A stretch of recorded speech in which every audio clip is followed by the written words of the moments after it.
Hey, welcome back to the channel. I just want to do a channel update and a little bit of tool maintenance. Um, Channel update first. I've been filming a couple of projects, but none of them are really YouTube worthy. I had a watch that my wife wears to work, like stopped working.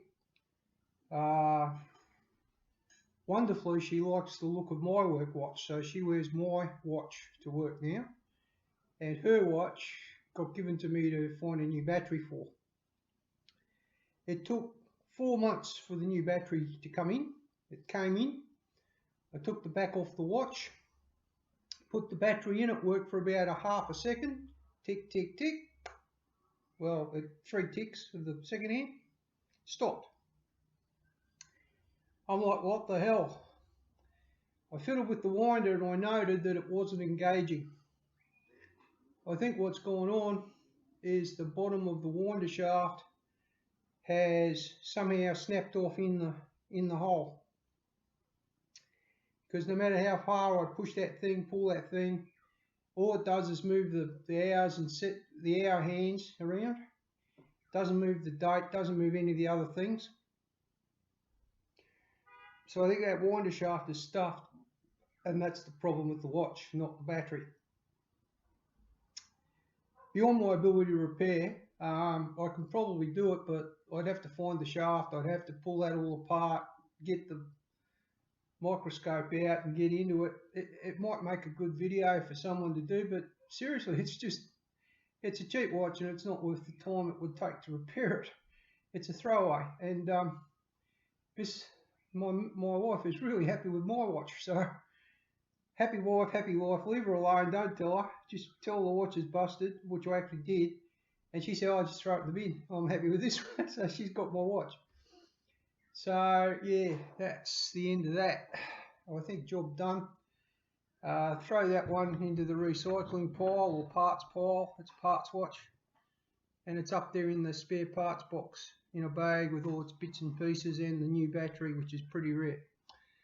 Right, so that's that. Now I'm not sure what's going on with this light. I don't understand. Just let me see if I can adjust our light balance here. I've got a huge light emanation from this window.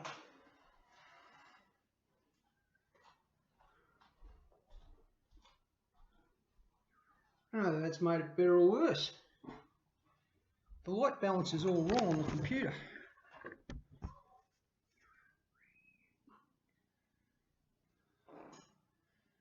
Where is that coming from?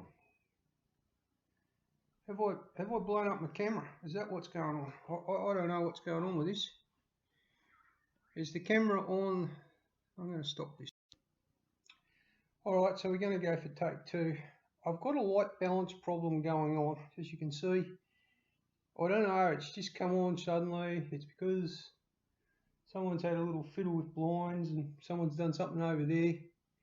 So all of this has gone stupid, but you can still see me, so that's what matters.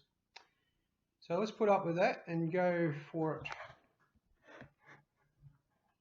I've just angled the computer camera a little bit. I'm not terribly well endowed with funds, so I'm not going to be replacing cameras. Right, so what we've got for you, just a quick disclaimer. All responsibility is at your own risk, at yours. I accept no responsibility for anything. So if you want to follow along with what I'm saying, doing whatever, doing so at your own risk. Alright, so I'm going to give you a channel update real quick. My health took a turn for the worse, as most people know. I'm on chemotherapy and it knocks me around, so I can't always get to the channel to do things. Right, at the moment YouTube has me locked out of my channel because for some reason it won't let this computer log on to YouTube. But it let my phone log on and it worked out some details from my iPhone, and now it wants to verify that I'm me and they want more information and I'm not giving it to them. I've been logging on with this computer since I've been on YouTube, and you know, there's no reason for me to give them any more information. I don't want it. They've got enough. So they're not getting my iPhone details. They've probably got them anyway because I used YouTube app on my iPhone to check something on the channel, and now they won't let me log into the channel. That's just not right. Shouldn't have to give up your privacy just to give back to YouTube. I'm sorry, not going to happen. Now I want to remain partially anonymous. I mean, most people can work out I'm on the Gold Coast in Queensland from what I've said on YouTube. I don't particularly want people rocking up to my front door like a lot of YouTubers have. I don't want that. I don't want to be famous. I don't want any of the accolades. I don't want any of that crap. I just want to give back to YouTube for what I've got out of it. That's it. And that's why I'm on YouTube. And if it gets views, it gets views. If it doesn't get views, who cares? You know, I've put something on YouTube and I've more than given back for what I've got out of YouTube. I can tell you, I've put a lot of videos up. So, all that said, I want to give you a channel update. My health's not good. As you can see, I'm still dropping weight. I get exhausted fairly quickly when I exercise. Thankfully, to do most of the stuff I'm doing, you don't have to do a lot of exercise. You can do it sitting at the desk. A whole bunch of furniture has disappeared from the flat because we're changing the furniture to suit my health. So we've gotten rid of a bit of stuff and we're getting some other stuff to make my life a bit easier. That said, we're going to continue as normally as I possibly can until I get through this chemo and coming out the other side of that and see where we are when I come out. And we're going to stay positive and we're just going to keep moving. We're not going to bother about anything else. So what I wanted you to know is that these power tools my son got me for Father's Day last year, and I got stuck with them because once you're into a specific brand, and these are WorkZone, which were the Aldi cheapest chips, but good set, you know, work set. He got me a bag of these. I got 2 drills, 1 battery and 1 charger. And then what I did was I bought the little portable grinder to match it. I bought extra batteries and an extra charger so that I could use them for work. And then if they wear out, I'll replace them with Makutas, which was really what I want. But they haven't worn out. They're still going and they're pretty good. So there's no reason to change them. Now that said, you've got to maintain your tools. And I've been crook and I've been using them for the better part of 6 months. To be fair, it's probably closer to 8 months. So what I wanted to do, I just wanted to quickly show you guys that that battery says 90, which means it's at 90%. So it's drawn down 10% while it's been sitting. And these have not been turned over, these motors. So we're in an area where we're close to the beach and we do get salt in the air. It's salty air, salty breeze. And if you don't use your tools, what happens to them is they can get rusty. So what I'm doing is I've got down here at the floor, I don't know if you're going to be able to see this. Where's that pointing to?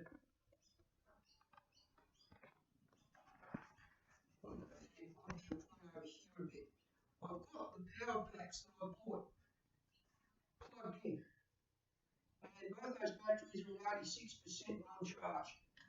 So both those power packs are getting use, so they're not sitting in a bay going rusty. They've got current flowing through the wires, the windings are getting heated up and shrunk and whatever the hell they do, and both those packs are getting their charge, and one of them's showing error. But they're both charging, and they're both at 86%. So I don't know what the flashing light means, but it usually means error when they flash. If they're just a constant light, it means they're charging. So what I wanted to do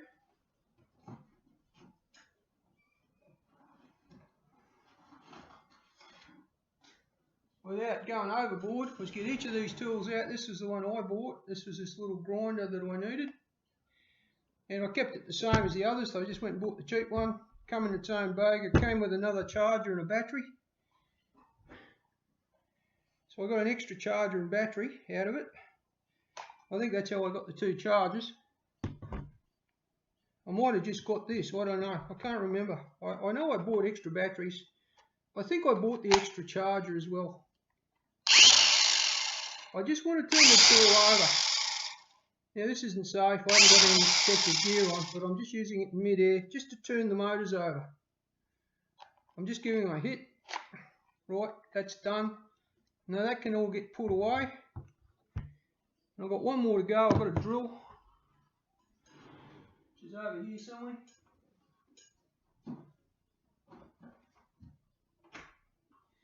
And this is the one that gets used all the bloody time. Whenever I need to do a quick job, I grab this. And as you can see, going strong as.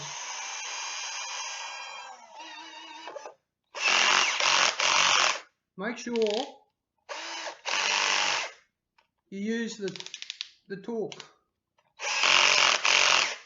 If you don't use that, little bits of rust get on it and it can impact it.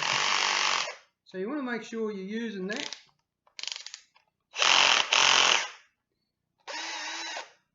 Just like that. And that's all it needs. Just a little tickle over. And it's ready to go back in the bag, ready for next use. And it'll probably sit there for another 8 months, I don't know, until I get myself sorted.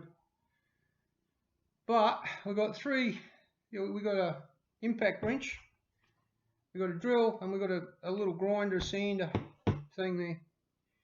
That's got to get on charge. I've only got 2 charges, so I'll have to wait till the other batteries are high capacity batteries. They're at 86%, so I actually use them a lot less than I use this one, being honest. It takes a lot less time to charge that, and it holds its charge pretty well. So that work zone stuff that I bought from Aldi, I mean, I used that solidly for 3 months when I was working in that job retrofitting the scanning systems on stainless steel. And these tools never let me down, never missed a beat. Excuse me, I had to return the drill. I broke the drill. I broke the head of the drill, broke in the gears somewhere in this arrangement here in the gearbox. So I had to take that back and they just swapped it. They didn't even ask any questions. Good service. I like good service. I like people that stand by their product. And that was Aldi. I'm just going to put them away properly in a minute. You know what? I'm going to pause this and put them away properly. Just give me a sec. Alright, so once those batteries are charged up, they'll go back into their holes and that'll get done. Now while I was at it, I did a little bit of maintenance on my old camera here.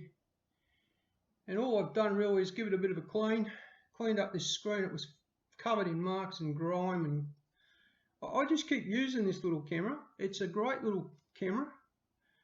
As you can see what it is. All the marks are on it. There you go. Now that's that would be a 15-year-old camera.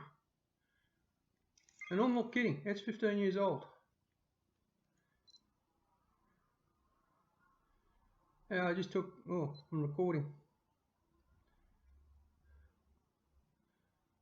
Now there you go, that's ready to rock and roll. That's a great little camera. It fits on that little tripod of mine, and I use that a lot. Oh, there's a bunch of crap on there now that I have to delete, but that's fine. It's got a little memory card in there, and I've upgraded that to a 64 gig one. So that just takes heaps and heaps and heaps of photos and movies and whatnot. That'll go for longer than a video cam. I've got a video cam, a Canon one as well. It also works in top nick. I take it out of the cupboard and charge up the battery and make sure that all the bits where it's a video one, so you've got little tapes for it. I don't think you can buy the tapes anymore, I don't know.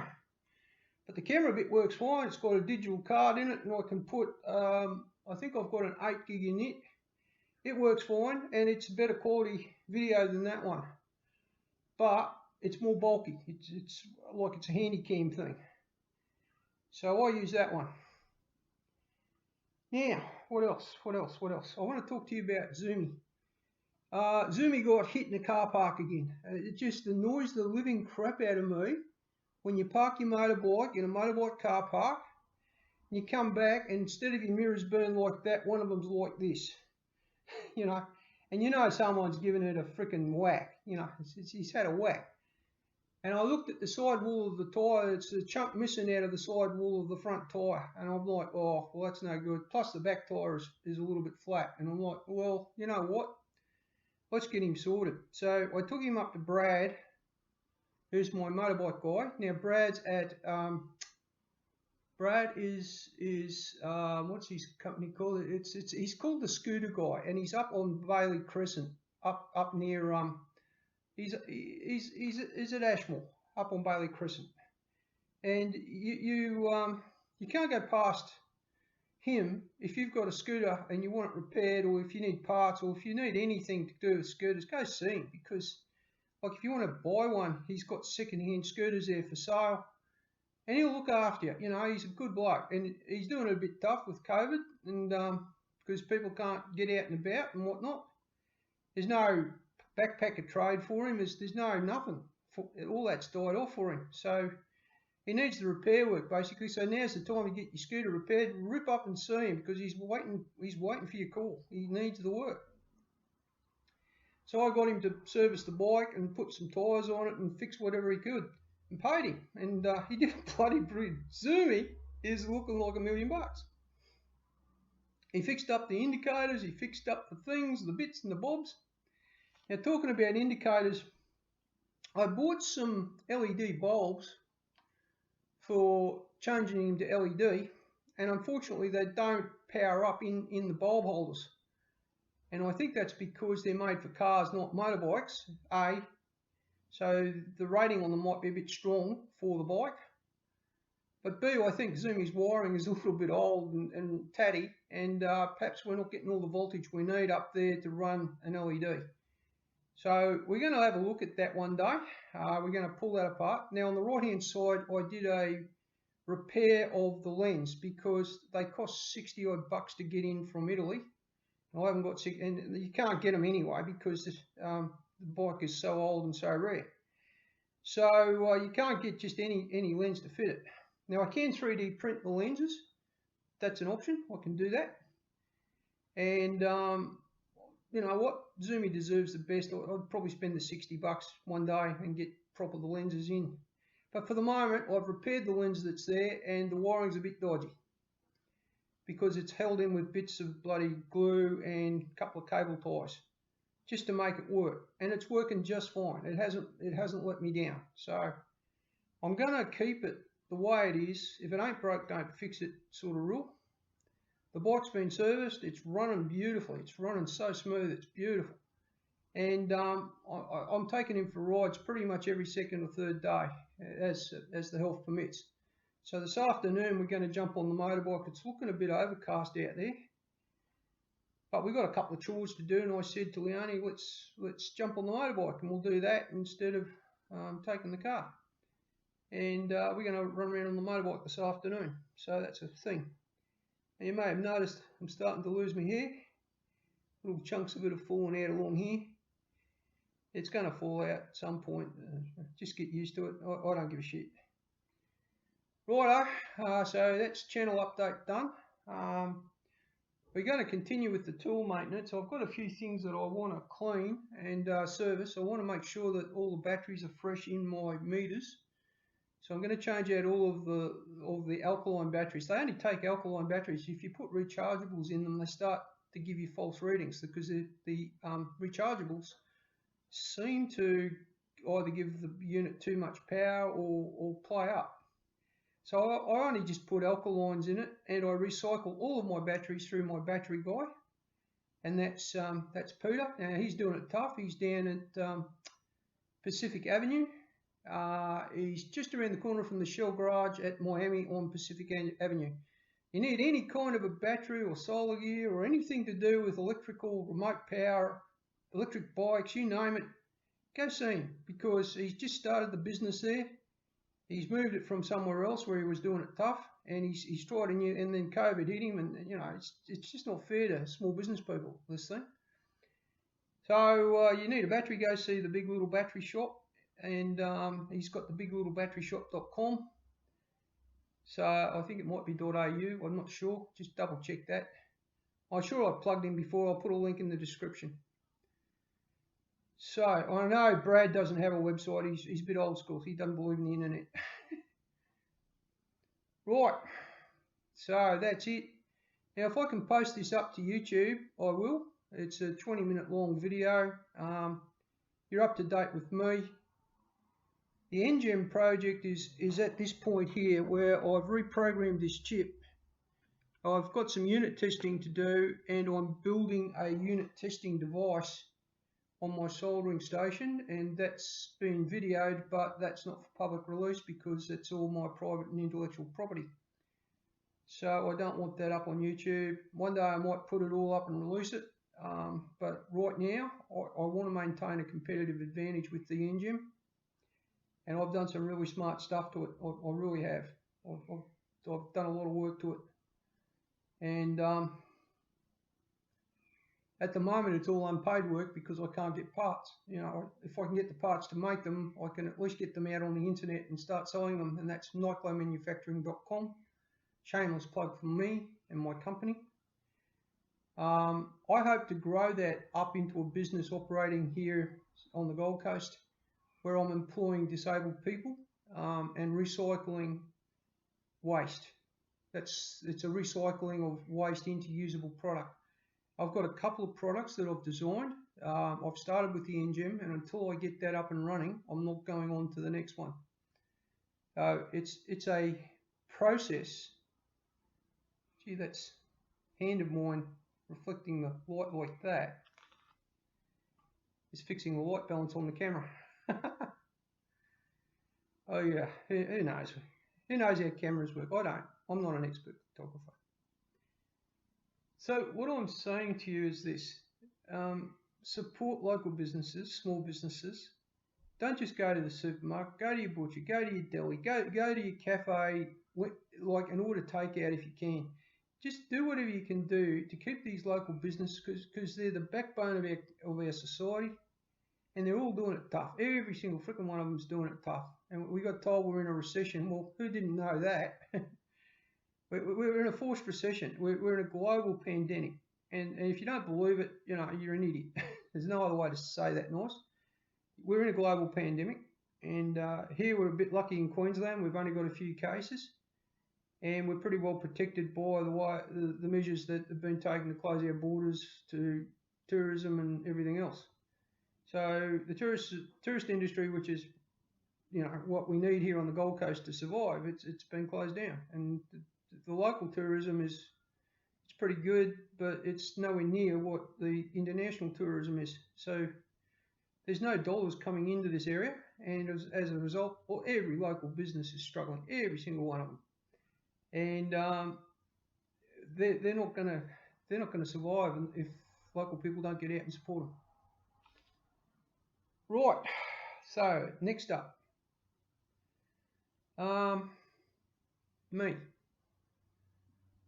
projects. Well, the 3D printer broke down. I repaired it. What happened was the filament, this stuff here. This is the piece I actually cut off it. Broke, snapped off that end.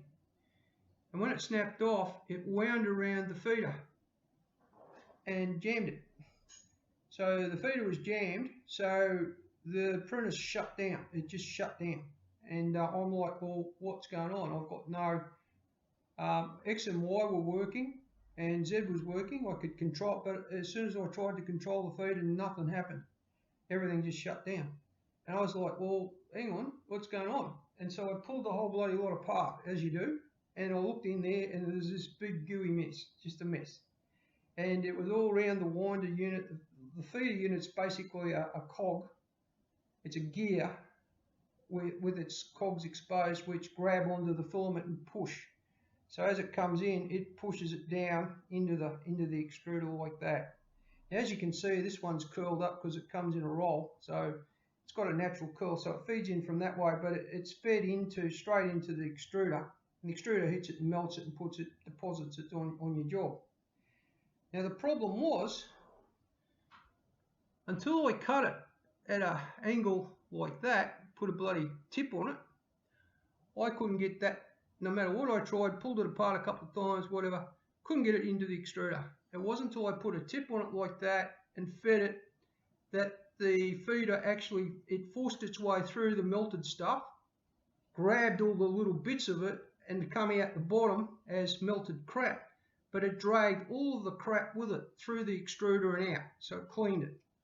So by cutting that at an angle like that and forcing it in just to start it, and then once it got started it fed, no problem, it's all fixed up, except it's not, because now the hotbed has got the wrong temperature sensing in it, and I think I've knocked a wire or something, because things are just not happy over there, so it needs a service. I've got to change out all the tape, so that's a job that needs doing. And what I'm going to be doing is just changing out the tape, and that's part of the maintenance that I'll do. Now, if you were wondering about what the engine is, this is it. This is the prototype one that I built. As you can see, this is the prototype. It's got the circuit on the back. But this is basically a set and forget marker light. It just lights up when it gets dark. This one's still working, in fact. If I can get this dark enough, it will come on. It's on now. I don't know if you can see it. There, you can see it there. It just comes on. It's not very bright and light. In darkness, you can see that from 200 to 300 meters away. And it doesn't impact your night vision, and it doesn't impact animals. It doesn't interfere with other electronic equipment. It doesn't interfere with anything. It does, you know. I've put a lot of research into making that thing happen the way it happens, and I think it's a great little success story because it's completely made of it's got a recycled aluminium PCB and a recycled plastic. This stuff here that I just threw somewhere. I don't know where I threw it now. I don't know. I'm going spare. I threw it somewhere. The filament, it's all recycled plastic. So what we're doing is we're saving the planet one of those at a time. Because when that's at its end of life, I can completely recycle every component of it, including the battery. I can recycle the batteries as well. So that's NGEM. It's a concept called eco-manufacturing, part of what I call eco-society. It has basically, eco-society is eco-manufacturing production, supply, and eco-consumerism. So that's our eco-society, and that's where we're all conscious of what we're wasting, what we're putting back into the landfill. And what we want to do is repurpose, reuse, recycle. That's been around forever. It just hasn't really had any kind of a container to give it a voice. Like, you've got Greenpeace, you've got wildlife warriors, you've got all these people say save the animals, save the plants, save the trees, save the rainforest, save the children, save this, save that. Look, I've got to tell you, we've got to start by saving ourselves, right? We've got to start by saving ourselves. You got to start by looking at your inputs and your outputs, and what is it that you're using that you don't need to use, and are you wasting? What are you wasting? A lot of people waste a lot of food, you know, like untold tons of food gets wasted, and there are people starving, you know. Like, to me, if you're wasting food, you're not doing the right thing. If you're throwing food out, you're not doing the right thing. If you're throwing out stuff that, you know, like this glass, if I broke that, that'd go into a glass recycling station, right? If you just throw it in the bin and it goes in the landfill, what's the point? What's the point in glass? Glass can be recycled. You can put it in a glass recycling station and they'll happily take the glass. They're not going to whinge at you for it being broken. Ceramics can be ground right down to powder and remade into a new ceramic thing. You can recycle ceramics. No reason to put it into landfill, although in landfill it doesn't really do pollution things, you know. It actually works like rocks. So it's less polluting than things like plastic. Plastic in landfill is stupid. Styrofoam should be banned, right? Really, it should be banned. But plastic can be, styrofoam can be recycled. It's a form of a plastic, but it should literally be banned.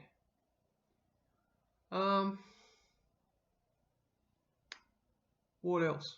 Look, I don't know what to tell you guys. You know yourselves if you're doing the right thing by the planet. You know, you've just got to temper your own activities and actions. And I don't know how long I've got left. I don't know what's going on with this cancer. I don't know anything, you know. But I do know that I can make a difference, and I'm doing that. I started Nightglow Manufacturing as an eco-manufacturing company. I documented the way I did that. So I did it. I'm in startup. I've got a production candidate. I have literally got thousands and thousands of opportunities to develop business models, and I chose that one. And at the end of the day, I chose it because it was environmentally responsible and it was socially responsible. And so that's why I'm standing here or sitting here on YouTube telling you about it. If I didn't think it'd work, I wouldn't bother, you know, but it will. It'll work if we all do our bit.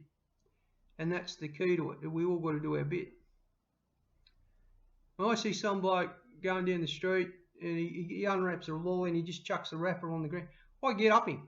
I'm like, hey, you going to pick that up? I'm not going to pick it up. You going to pick that up? Righto. Hang on. Yeah, sorry for the interruption. So I think what I'm going to do, I've got a couple of chores I've got to get taken care of now. This is half an hour of just channel updates and just doing a little bit of maintenance around the place. I've got to do a real tidy up. There's just so much crap everywhere here. So all that behind me, I'm going to start at one corner here, over there, down there. Interestingly, the light balance gets better. I can't fix it. I just can't fix it. I don't know if it gets better or worse as you go that way. Who knows? I'm not a cameraman. Got my little, here's my little tripod. Put my other camera on it. The point I make is that I want you to be safe. I want you to make good decisions and do good things. I want you to be mindful of your neighbours, look after each other. You know, at the end of the day, we're all in this together. I've said some things on here where I know I put shit on some people, but they deserve putting shit on. You know, they really do. They're not in the same level of thinking as responsibility. They're not there. And being responsible takes work. It takes dedication, patience. It takes a lot of things. And you know, be fiscally responsible. Don't spend your money if you haven't got it. Be environmentally responsible. Don't pollute. You know, these things take work, and it's too hard for most people. They don't care. They just. I've seen people just go, oh, you know. I walk down the shopping centre, 1.5 metres. They walk straight at you. I think I'm going to print up a t-shirt, you know, like if I just floored you with my right cross, I'm pretty sure you were inside the 1.5 metres. You know, a right cross fixes that. Whack. Straight on the chin. Straight there. Whack. End of argument. They're down on the floor. They're not breathing on you. Good. Just move on. They'll wake up eventually. No, I don't do that sort of crap. I feel really mad at people at times. They just don't care. They don't. You got to care. You got to give a shit. Get involved. Get yourself into a position where you're doing the right thing. It'll pay off. It'll pay off. It always does. Being responsible always pays off. Thanks for watching. I'll see you guys at the next video. Hey, just an addendum to my video. Mrs. Wiley, Leonie, come to me and said, this is the thing that goes on the fridge that she puts the chicken shears in, and that's the magnet for it. And she said, oh, can you just glue it back on? And I've gone, oh yeah, no worries. I can do that. I can glue that to that. No problem at all. And then that magnet's back onto the fridge and away you go. Bob's your running. Except that glue ain't coming off. It came off this a lot easier than it's coming off the rubberized magnet. Now, what I've tried, that plastic, I'm down to this screwdriver, scraping it. Now it's coming up with the screwdriver, but it's scratching the crap out of the back of the plastic, which is fine because you're not going to see it. Now I know some of you are screaming, use a solvent, but if you use a solvent, what's that going to do to that rubberized stuff? I don't even know if the glue I've got, which is super glue, will go over this glue, which is why I'm trying to get it off and give it a good surface to stick to. Interestingly, my fingernail drags it up, but it drags up the rubber as well. It's scoring up the rubber the same as this is, a screwdriver.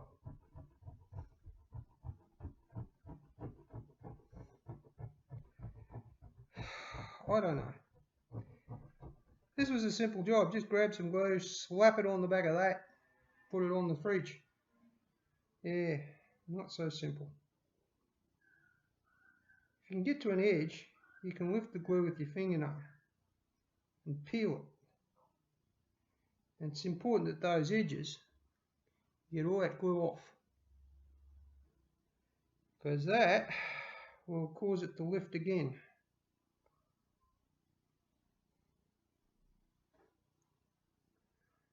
I'll try a bit of sandpaper. Just give me a sec.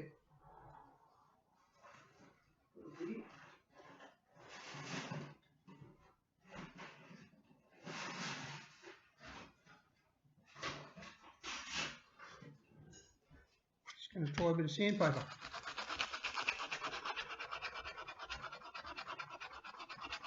You know what? Sandpaper.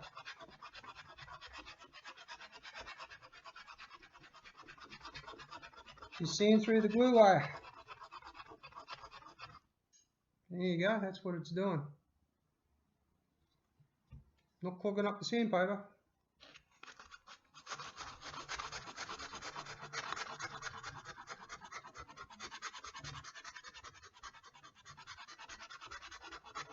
Sandpaper, look at that.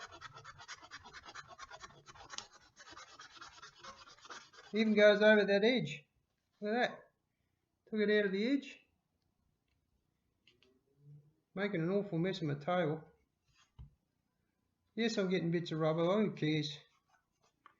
You're not going to see it.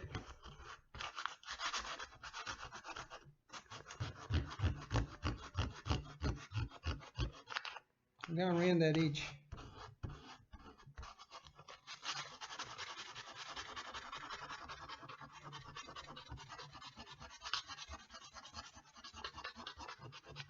It's taking the bulk of it off.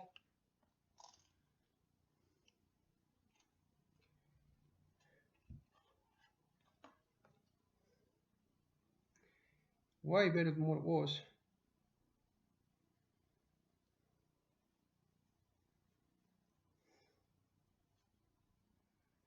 I think what the problem is that's a vulcanized rubber glue. Right, so that's just a rubber glue. I want to use super glue on this. If I put super glue on that, you know what's going to happen. It's going to fall off.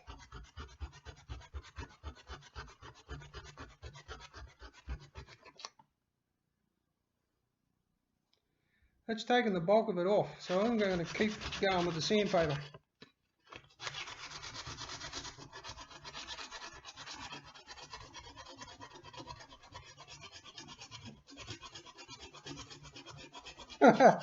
Get the grinder out. Had the grinder out earlier. Grind it off. Jesus, that'd score it. That'd do a real job on it.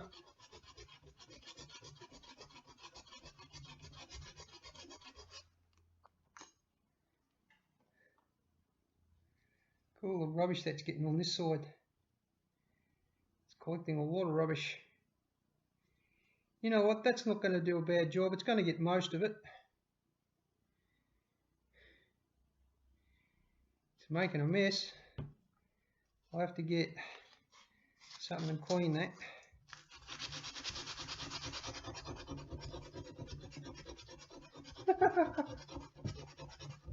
Bit of sandpaper, who'd have thunk it? Take the glue off the back of the bloody bit of rubber.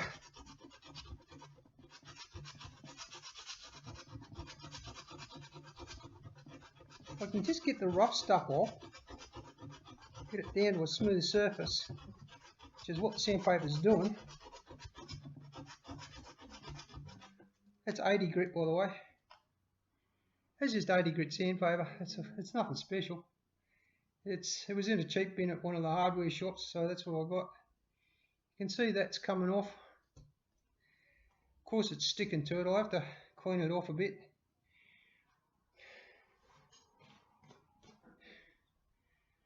There you go. Got the bulk of it off.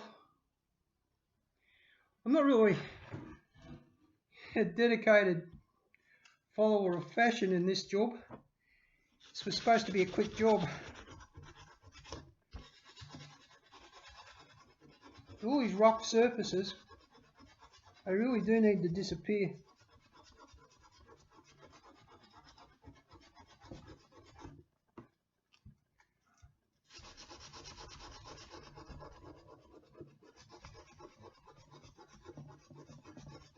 I can't believe that actually worked. It's got it back to the magnet.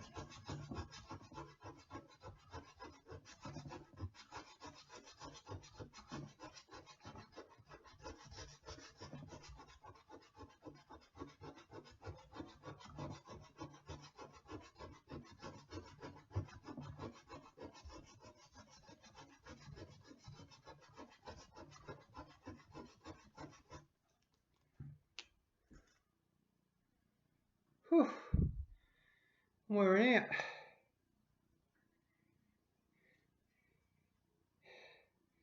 You know what, that's probably going to be quite good enough for what I'm doing. Just going to get that rough stuff off the top of the job.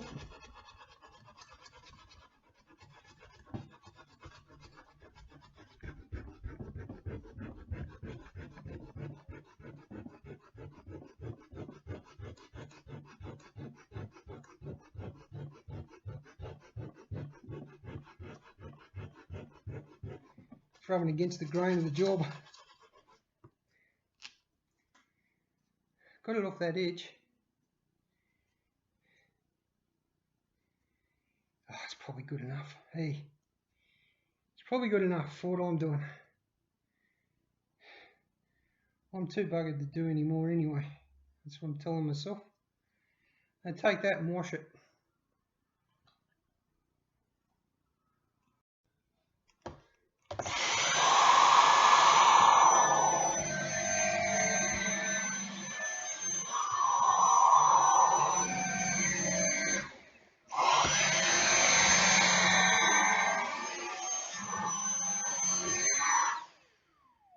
Get old Dyson.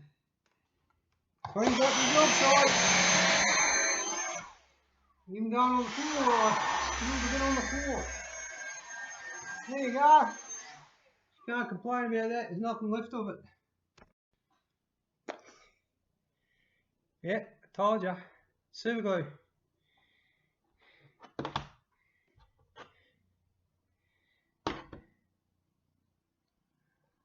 Yeah, it's seen better days, this super glue, I think. That's what I got.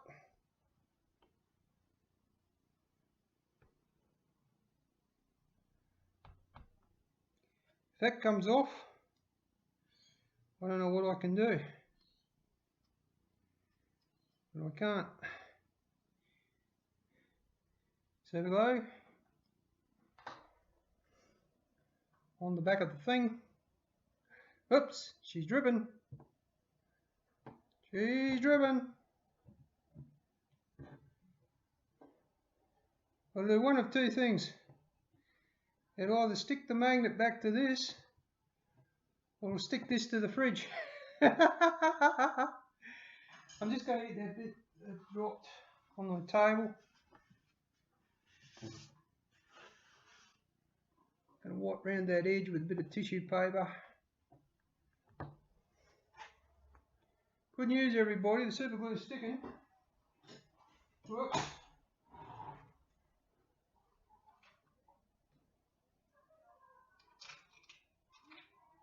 The old super glue, eh?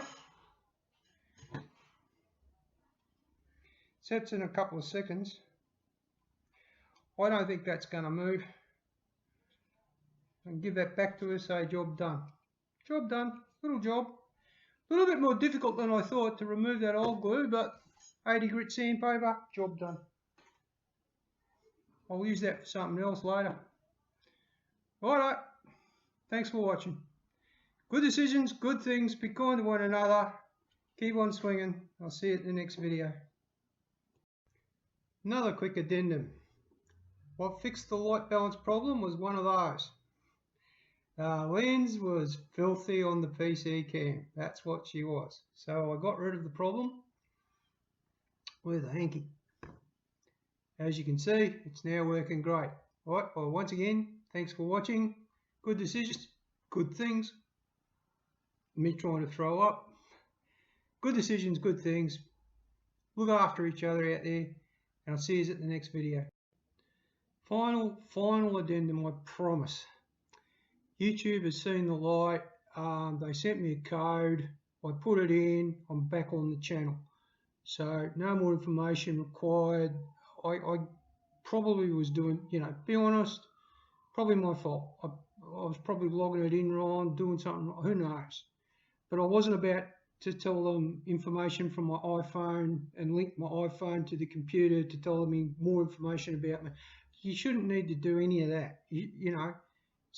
Common sense says, I've been using this computer forever. I should be able to use this computer, and that's common sense. And whatever else they say is wrong, So they've seen the light. They've let me back on the channel, so I'm able to post this update video for your entertainment. And I don't know how entertaining it is, but it is what it is. Right. So once again, thank you for watching. Good decisions, good things. Keep on swinging. Don't stop. Whatever it is, just keep going. And I'll see you at the next video.